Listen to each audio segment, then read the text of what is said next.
నమస్కారం. లక్ష్మి చెప్పే కథలకు స్వాగతం. వీణులతో వీక్షించటానికి సిద్ధం కండి. ప్రియ సఖులు, ఇప్పుడు మనం ప్రముఖ రచయిత్రి శ్రీమతి అత్తలూరి విజయలక్ష్మి గారు రచించిన అర్చన ధారావాహిక నుండి 9వ భాగం వినేద్దామండి. 10వ తారీఖు శుక్రవారం తిరుపతి వెళ్ళటానికి నారాయణాద్రిలో టికెట్లు బుక్ చేశాడు వేణు. ముందు రోజే కృష్ణస్వామి హైదరాబాద్ వచ్చేశాడు. 30 ఏళ్ల వాళ్ల వైవాహిక జీవితంలో మొదటిసారిగా భర్తకు దూరంగా ఉంటున్న తాయారమ్మకు ఆయన్ని చూడగానే దుఃఖం వచ్చేసింది. మనిషి కొంచెం చెక్కాడు, మునుపటంత ఆరోగ్యం కనిపించడం లేదు. ఆ మాట ఆయనతో అనటానికి కొడుకు ముందు ఆవిడ జంకింది. కాకపోతే కొంచెం జాలి ధ్వనించే స్వరంతో అడిగింది, ఆరోగ్యం బాగుందా అండి? ఆయన నవ్వేశాడు. నా ఆరోగ్యానికి ఏం భేషుగ్గా ఉంది, నా బంగారు సంగతి ఏంటి అంటూ మనవణ్ణి ఎత్తుకున్నాడు. నిన్నే కలవరిస్తున్నాడు నాన్న అన్నాడు వేణు. ఎరా తాత, నిజమేనా నన్ను కలవరిస్తున్నావా అంటూ వాడిని ముద్దు పెట్టుకుని భార్య చేతికిస్తూ నేను స్నానం చేసి వస్తాను అంటూ పెరట్లోకి వెళ్ళిపోయాడు. స్నానం చేసి వచ్చాక వదలకుండా మనవడితో ఆడుకుంటూ కాలం మర్చిపోయాడు ఆయన. నీలవేణి తాయారమ్మ ప్రయాణం కోసం జంతికలు లడ్లు తయారు చేశారు. మర్నాడు మధ్యాహ్నానికి మాధవి పులిహోర పూరీ కూర చేసుకొని తీసుకొచ్చింది. కృష్ణస్వామిని చూడగానే మాధవికి ఫ్యాన్సీ వేషంలో ఉన్న పరమేశ్వరులే అనిపించారు ఆయన. అసంకల్పితంగానే ఆయన పాదాలకు నమస్కరించింది. దీర్ఘ సుమంగళి భవ అని దీవిస్తూ, ఈ అమ్మాయినా మాధవి భార్య వైపు చూస్తూ అడిగాడు. అవునన్నట్లు తాలు ఊపి మాధవిని దగ్గరకు తీసుకొని అందావిడ. లక్ష్మీదేవి లాంటి పిల్ల, చక్రవర్తి అదృష్టవంతుడు మనస్ఫూర్తిగా అనుకుంటూ అర్చనను తలుచుకుని దీర్ఘంగా నిట్టూర్చింది. ఇలాంటి ఆడపిల్లతో స్నేహం చేసి అలా ఎందుకైందో అనుకుందావిడ. ఏం బాబు కులాసానా, చాలా కాలమైంది నిన్ను చూసి అంటూ చక్రవర్తిని పలకరించాడు కృష్ణస్వామి. మీరెలా ఉన్నారు? జీవితంలో ఎన్నేళ్లకు ఇప్పుడు స్వయం పాకం మీకు తప్పలేదు అన్నాడు చక్రవర్తి.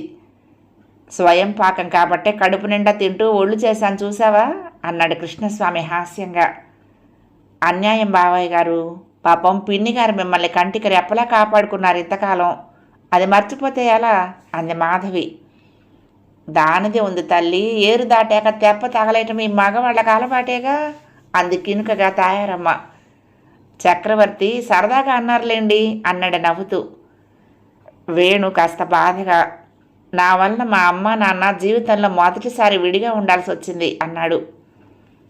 నీ తలకాయ, ఏం మాటలురా, విడిగా ఉండటం ఏంటి?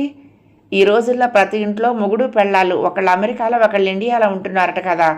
ఇంకా నయం కాదు, పాస్పోర్ట్లు వీసాలు తెల్లవాడి అనుమతులు అక్కర్లేకుండానే మీ అమ్మ దగ్గరికి ఎప్పుడు పడితే అప్పుడు రాగలుగుతున్నాను, అందుకు సంతోషించు. వేణు నవ్వలేదు. ఈ వయసులో మిమ్మల్ని ఇద్దరిని ఇలా ఉంచడం ధర్మం కాదు నాన్న, త్వరలోనే ఈ సమస్య పరిష్కరిస్తాను, అమ్మను నీ దగ్గరికి పంపించేస్తాను అన్నాడు. కృష్ణస్వామి కొంచెం కలవరపడ్డాడు. వేణు అసలే సెన్సిటివ్, వాడిలా ఆలోచిస్తే ఏ నిర్ణయం తీసుకుంటాడో అనిపించింది ఆయనకు. వేణు మనసులో ఏ భావం అయితే రాకూడదని ఇంతకాలం ప్రయత్నించాడో ఆ భావం రాని వచ్చింది. కొంచెం కలవరంగా అన్నాడు ఆయన. నేను కూడా ఇక్కడికే వచ్చేస్తానురా, మా తాతను వదిలి నేను ఉండలేను, గుడి బాధ్యతలు రామస్వామికి అప్పగిస్తున్నాను అన్నాడు. రామస్వామి కృష్ణస్వామికి దూరపు బంధువు. చిన్నప్పుడే అతనికి పోలియో వలన కాళ్ళు చచ్చుపడ్డాయి, కార్యాలతో నడుస్తాడు. తండ్రి చిన్నప్పుడే పోవటంతో తల్లి 4 ఏళ్లలో వంటలు చేస్తూ రామస్వామిని పెంచి పెద్ద చేసి సంస్కృతం వేదాలు నేర్పించింది. అతడు బ్రహ్మచారి. తల్లి పోయాక తానే చేతనైనట్లు వండుకుని తింటూ కాలక్షేపం చేస్తున్నాడు. అతడి స్థితికి జాలిపడి కృష్ణస్వామి ఎక్కువగా గుళ్ళో వచ్చే ప్రసాదాలు ఇస్తూ వంట చేసుకునే అవసరం చాలా వరకు తగ్గిస్తుండేవాడు. ఆయన ఎప్పుడైతే తాను వేణు దగ్గరికి వెళ్ళిపోవాలని నిర్ణయించుకున్నాడో గుడి బాధ్యత రామస్వామికి అప్పగించాలన్న ఆలోచన అనుకరించింది మనసులో. అందుకు గాను రామస్వామికి గుడి నియమాలు పద్ధతులు నేర్పిస్తున్నాడు. ప్రస్తుతం ఆయన్నే గుడిలో నిత్య పూజకు నియమించి వచ్చాడు ఆయన. సంభాషణ మారుస్తూ వేణుతో, ఇంతకీ మనం ఇలా హఠాత్తుగా బయలుదేరుతుంటాం, దర్శనం తేలిగ్గా అవుతుందా, అందుకోసం ఏమైనా ఏర్పాటు చేశావా అన్నాడు. చేశాను నాన్న, నా స్నేహితుడు ఎండోమెంట్స్లో పనిచేస్తున్నాడు, వాడి సాయంతో మనకు స్పెషల్ దర్శనం టికెట్లు కూడా బుక్ చేశాను. అర్ధరాత్రి 2ంటికి మనం స్నానాలు చేసి వెళ్ళిపోతే సుప్రభాత సేవ చూడొచ్చు అన్నాడు. మంచి పని చేశావు అభినందించాడు కృష్ణస్వామి. వేణు, టైం అవుతోంది, క్యాబ్ బుక్ చేసావా అడిగాడు చక్రవర్తి. చేశాను, వచ్చేస్తాడు. 4 అయిందా? టైం ఎంత? ఇంకా 15 నిమిషాలు ఉంది 4 అవటానికి. అలాగా, 4ంటికి రమ్మన్నానులే, వచ్చేస్తాడు, ఇప్పుడే వస్తాను అంటూ వేణు లోపలికి వెళ్ళాడు. ఆ కబురు ఈ కబురు చెప్పుకుంటూ పనులు చేసుకుంటూ హడావుడిగా గడిపేటప్పటికి క్యాబ్ రానే వచ్చింది. వేణు, చక్రవర్తి సామాన్ల క్యాబులోకి ఎక్కించారు. బాబునెత్తుకుని కృష్ణస్వామి మిగతా వాళ్ళు వచ్చి కారులో కూర్చున్నారు. కారు కదిలింది. కొండ మీదకి వెళ్ళేసరికి 10 అయింది. అప్పటికే బుక్ చేసిన కాటేజీకి తీసుకువెళ్ళాడు వేణు అందరినీ. 2 బెడ్రూమ్స్ ఉన్న స్పెషల్ కాటేజీ. ఒక రూమ్లో ఆడవాళ్ళు, ఒక రూమ్లో మగవాళ్ళు. చకచక తెమిలి రెడీ అయిపోయి రూముల నుండి బయటకు వచ్చేశారు. కాఫీలు తాగుదామంది తాయారమ్మ. ఆవిడకి తెల్లవారుజామునే కాఫీ తాగటం అలవాటు. ఇప్పటికే బాగా లేట్ అయ్యింది. ఆవిడ ప్రాణం కాఫీ అని కొట్టుకుంటోంది. 10 దాటింది కదమ్మా, బ్రేక్ఫాస్ట్ చేసి ఒకేసారి కాఫీ తాగేద్దాం అన్నాడు వేణు. కాఫీ తాగితే గానీ నేనేం తినలేనురా అందావిడ. సరే రండి అంటూ కొంచెం దూరంలో ఉన్న కాఫీ కొట్టు దగ్గరికి నడిచాడు. అందరూ వేణును అనుసరించారు. బాయిలర్లో మరుగుతున్న పాలు, డికాక్షన్, చక్క కడిగి ముగ్గేసిన పరిసరాలు, వెంకటేశ్వర స్వామి పట్టం ముందు వెలుగుతున్న అగరబత్తీలు చక్కటి పరిమళాలు వెద చల్లుతూ ఉంటే ఆ వాతావరణం ఎంతో పవిత్రంగా, మరెంతో ఆహ్లాదంగా అనిపించి వివసరాలే చూసింది నీలవేణి. ఎక్కడి నుంచి ఎక్కడ పడేసావు తండ్రి నన్ను? ఆ అమ్మా నాన్నలను దూరం చేసి ఈ అమ్మా నాన్నల్ని ఇచ్చావు. ఏమిటో నీ లీల. పెళ్లి కాని తల్లిగా బతకమని ఈ బావునిచ్చావు. ఏ తల్లి కానీ నాకు వరంగా ఇచ్చిందో ఆ తల్లికి నేను బతుకంతా కృతజ్ఞురాల్ని. నన్ను ఇలాగే ఈ వృద్ధ దంపతుల చల్లని నీడలో ఈ బాబు సేవలు చేసుకుంటూ బతకని. నాకు ఇంకేం వద్దు. వేణుబాబు గారు మళ్ళీ పెళ్లి చేసుకుంటే కూడా నేను ఈ బాబుని ఇవ్వను, నేనే పెంచుకుంటాను అనుకుంటూ చేతుల్లో ఉన్న బాబును గుండెలకు హత్తుకుంది నీలవేణి. కాఫీ తాగు నీలవేణి, బాబుని ఇలా ఇవ్వు, నేను తాగేశానుగా, నేను ఎత్తుకుంటానులే. మాధవి నీలవేణి చేతుల్లో నుంచి బాబుని అందుకుంది. మాధవి వాడిని ఎత్తుకుని అక్కడే ఉన్న రావి చెట్టు గట్టు మీద కూర్చుంది. చెట్టు మీద ఉన్న వాలిన పిట్టల్ని చూపిస్తూ, అదిగో చూసావా, బర్డ్ ఎగిరిపోతుంది నాన్న, పిలువు అంటూ కబుర్లు చెప్తున్న మాధవి దగ్గరకు. ఏంటి తెగ కబుర్లు చెప్పేస్తున్నావు వాడికి అంటూ వచ్చాడు చక్రవర్తి. కౌశిక్కేడి అడిగింది మాధవి. అడుగో నాన్నమ్మ పాలు తాగిస్తోంది. తాయారమ్మ చేత్తో బుద్ధిగా పాలు తాగుతున్న కౌశిక్ను చూపించాడు. బాగుంది, ఆవిడకు అనుకోకుండా 2 మనవుళ్ళు దొరికారు. చెప్పలేనంత ఆనందంగా ఉన్నారావిడ అంది మాధవి. చక్రవర్తి అవునన్నట్లుగా తాలూపాడు. అప్పుడే తిరుపతి నుండి బయలుదేరిన బస్సు కొండ మీదకు చేరింది. భక్తులంతా గోవిందా అంటూ గోవిందనామాలు చదువుతున్నారు. కొండ మీదకి రాగానే అందరి మనసుల్లో ఏదో ఉద్వేగం, ఆనందం. ప్రతి వ్యక్తికి ఆ కొండ మీదకి రాగానే అమ్మయ్య, నా ఇంటికి నేను వచ్చాను, నా గమ్యం నేను చేరుకున్నాను, ఈ 7 కొండల వాడి చరణాలే నా సర్వస్వం అనే భావన కలిగేలా చెయ్యటమే తిరుమలలోని ప్రత్యేకత.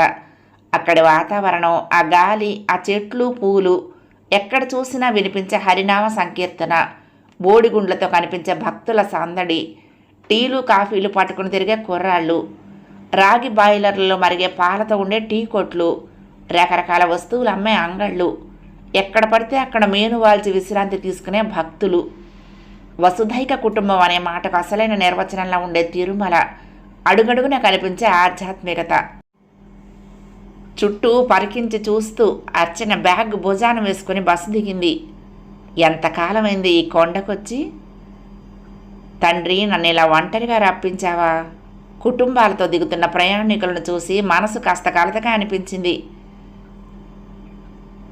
వేణు అందరినీ హోటల్ వైపు తీసుకెళ్లాడు. తండ్రి బయట ఏమీ తినడని తెలిసిన వేణు కృష్ణస్వామిని, నాన్న మీరేం తింటారు అని అడిగాడు.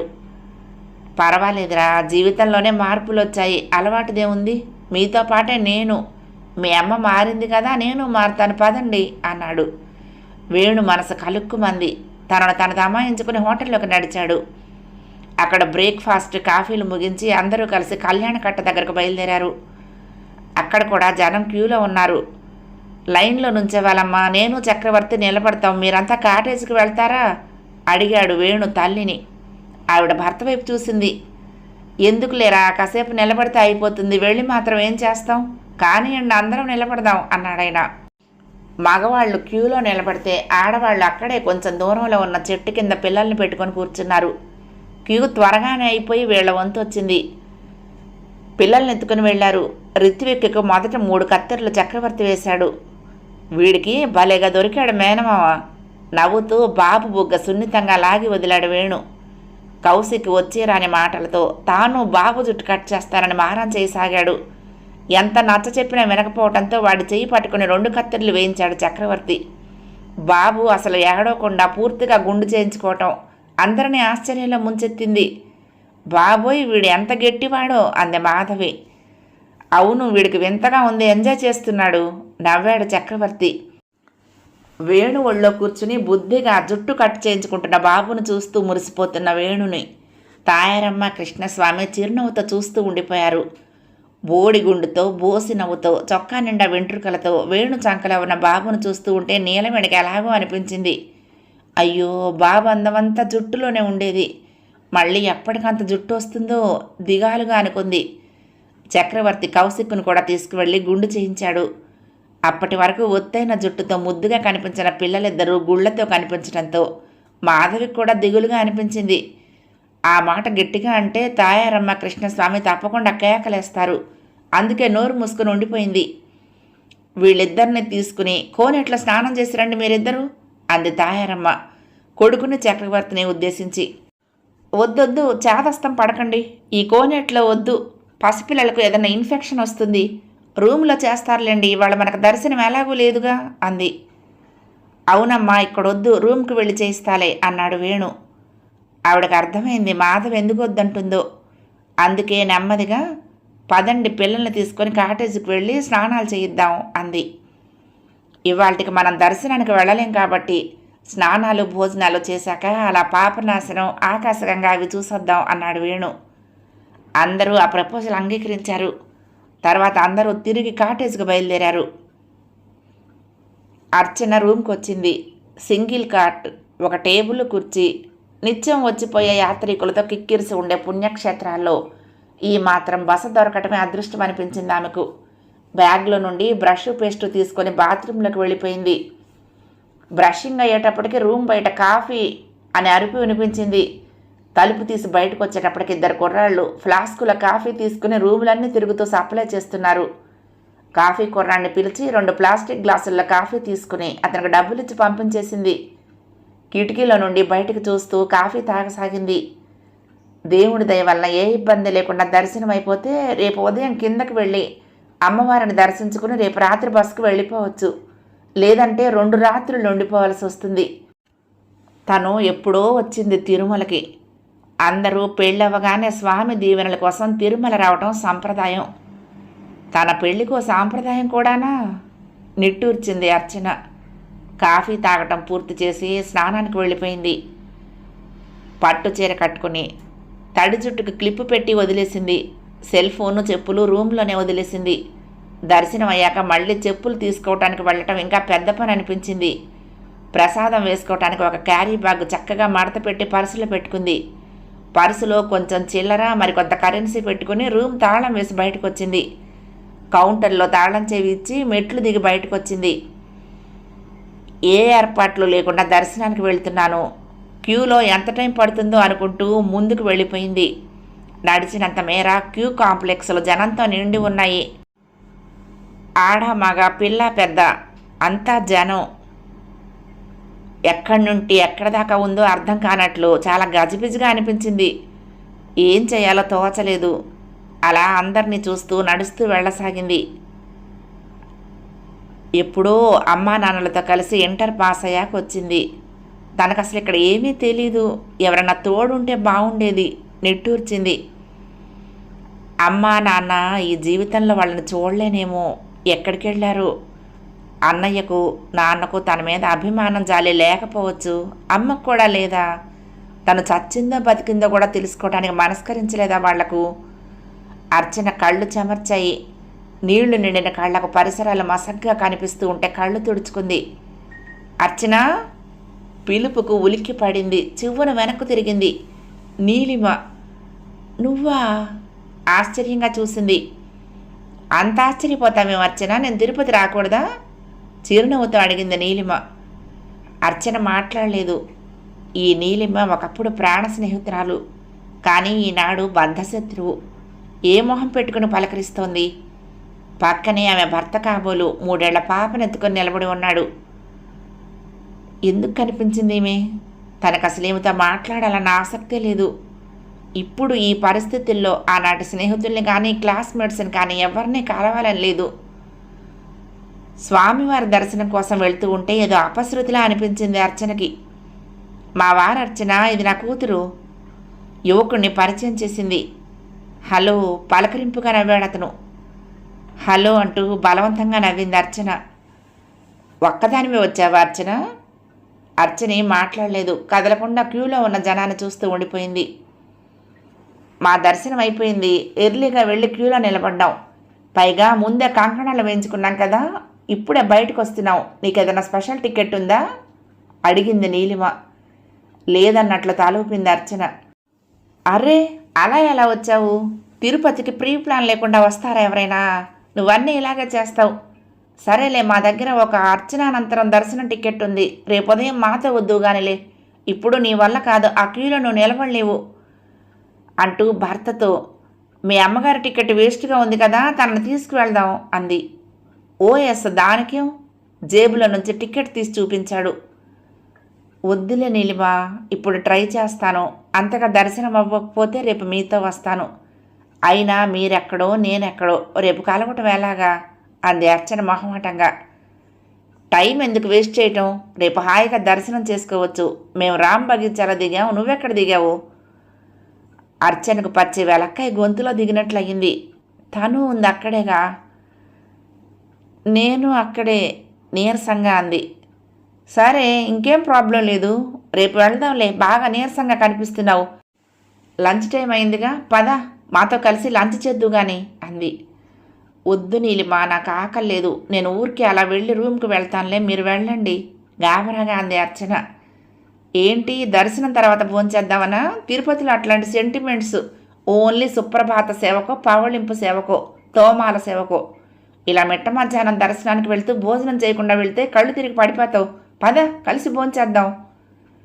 వద్దు నీలిమ, నేను వెళ్తాను. నీలిమ భర్తను చూస్తూ, మీరు నడుస్తూ ఉండండి, మేము వస్తాం అంది. పాపనెత్తుకుని అతను ముందుకు వెళ్ళిపోయాడు.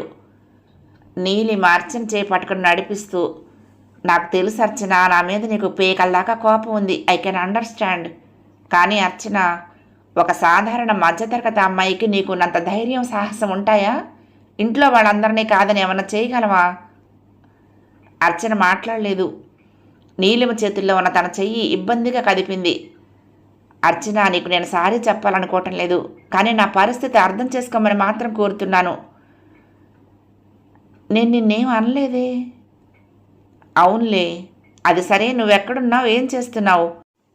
ఈ మధ్య మీ ఆయన, మీ మామగారు నిన్ను వెతుక్కుంటూ మీ ఇంటికి వచ్చారు.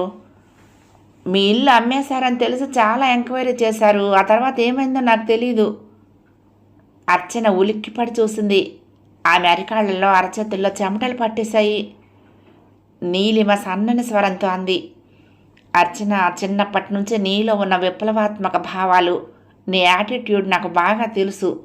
నిన్ను అన్యాయంగా ఎవరొక్క మాట అన్నా సహించేదానివి కాదు.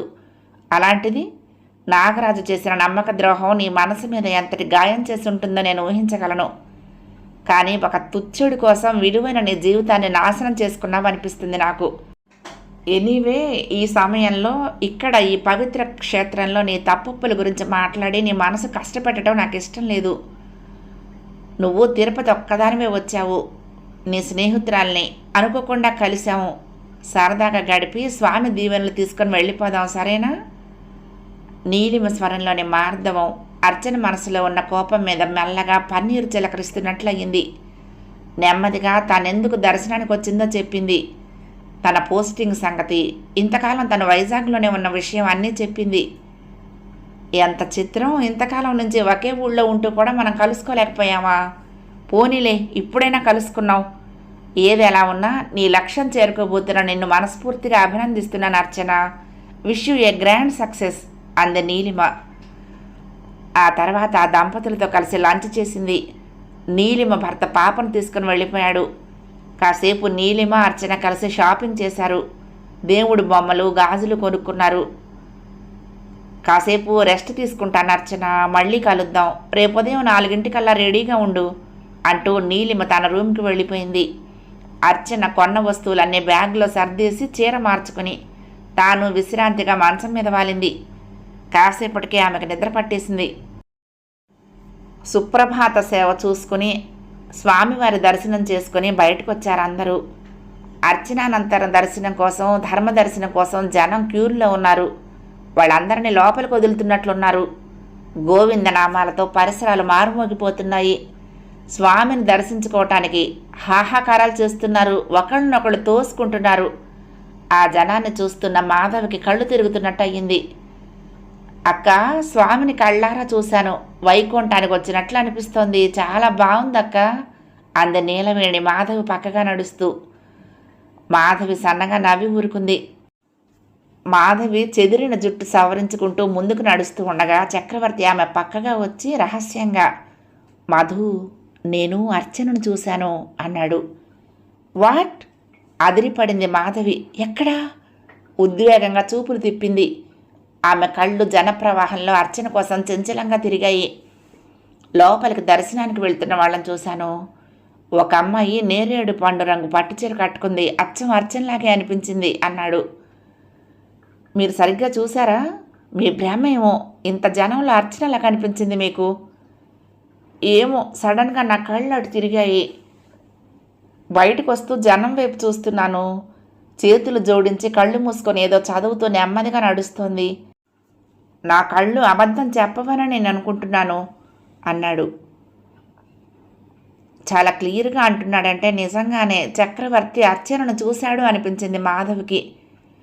చక్రవర్తి చూపులు చాలా పదును. ఎంతమందిలో ఉన్నా ఎవరినైనా ఇట్టే గుర్తిస్తాడు. కాబట్టి ఖచ్చితంగా అర్చన కనిపించే ఉంటుంది. మాధవి మనసులో అప్పటికప్పుడే అనేక ఆలోచనలు. స్వామి దర్శనం కోసం అర్చన ఎందుకు వచ్చి ఉంటుంది? అంత భక్తి ప్రపత్తులున్నాయా? నిజానికి తమ పరిచయంలో అర్చన పూజలు చేయగా ఎప్పుడూ చూడలేదు. అలాంటిది ఒక్కతే వచ్చి ఉంటుందా? చక్రవర్తిలాగే తను అందరినీ చూసుంటుందా? ఎందుకు అందరినీ తప్పించుకు తిరగాలనుకుంటోంది? ఎందుకు కుటుంబాన్ని కాదనుకుంటోంది? నిజంగా అర్చనేనా? అర్చనే అయితే ఎక్కడున్నా ఎలాగైనా పట్టుకోవాలి.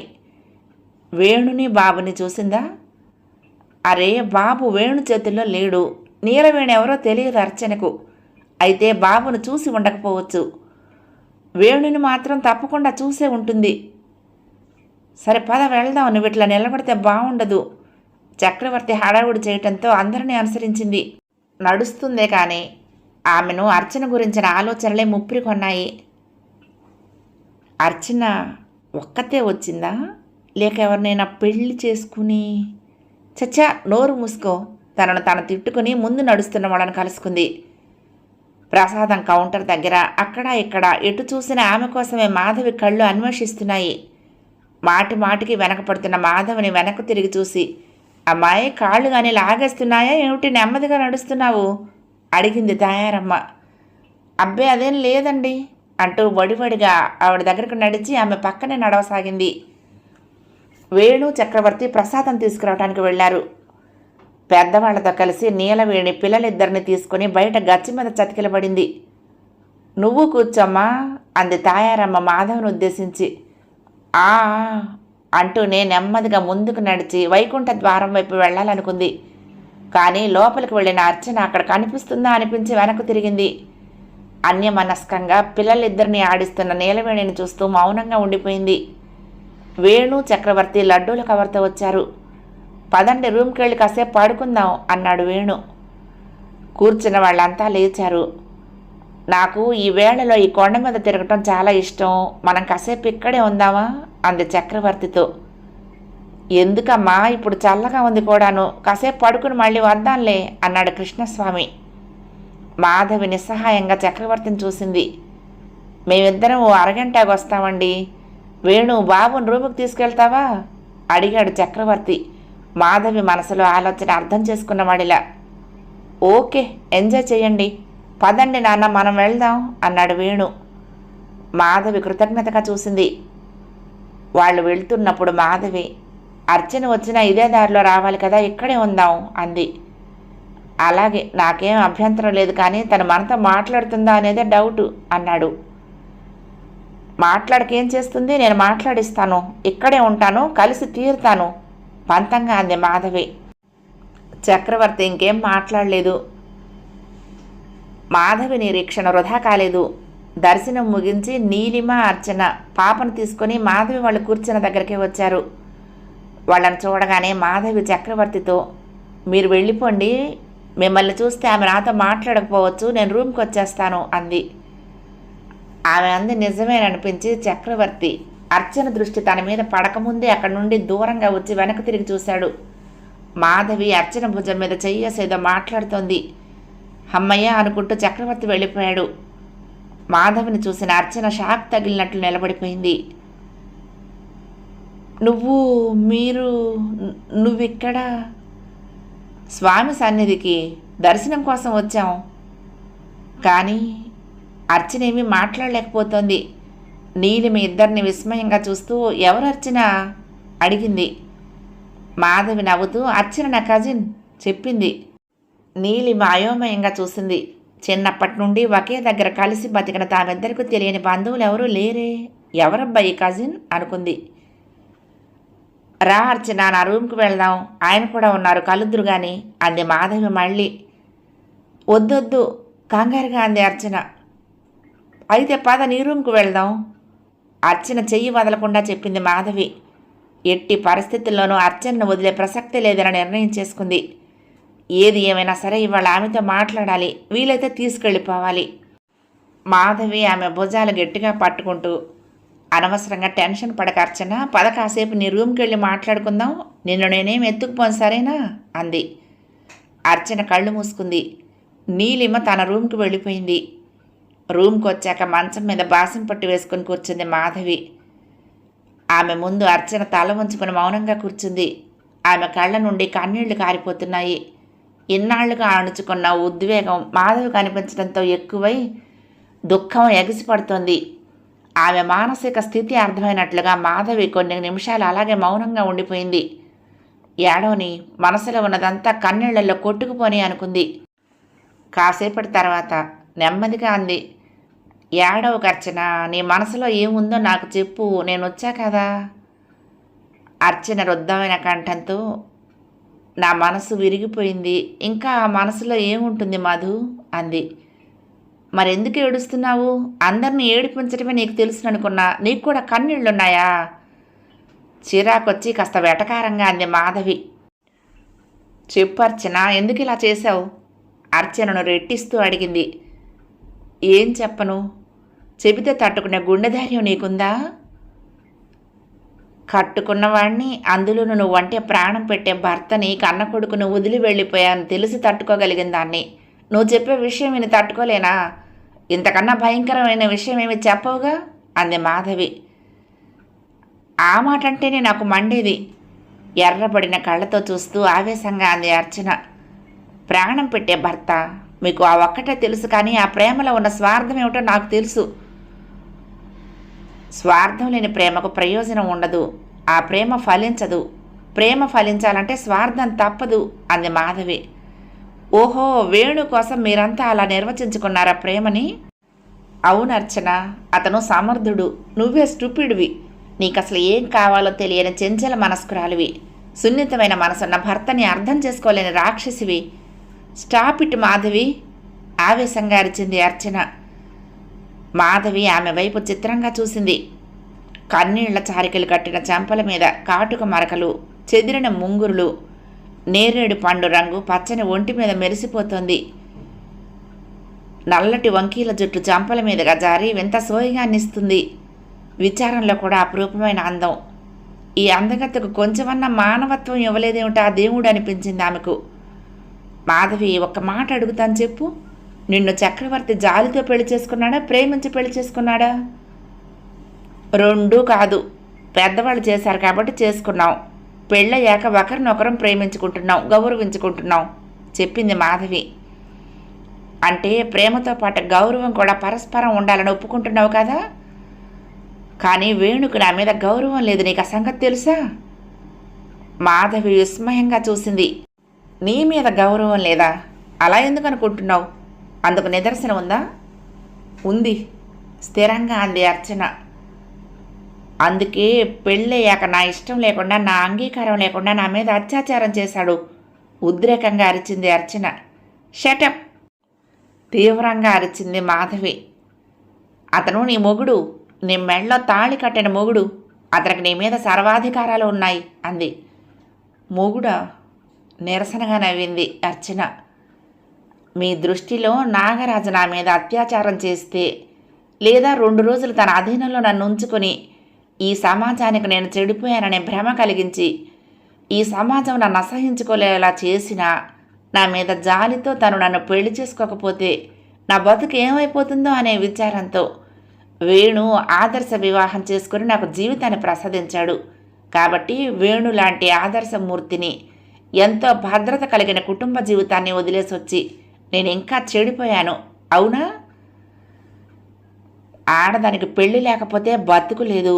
మొగుడనేవాడి నీడలో ఆడది ప్రశాంతంగా పిల్లల్ని కంటూ వాళ్ళని పెంచి పెద్ద చేస్తూ తన ఆశలని, కోరికలను, తన యవ్వనాన్ని పిల్లల కోసం త్యాగం చేస్తూ 100 ఏళ్ళో లేదా 60 ఏళ్ళో లేదా 80 ఏళ్ళో బతికి భర్త చేతుల్లో పుణ్యస్త్రీగా కన్ను మూసి జన్మ చరితార్థం చేసుకోవాలి, అవునా?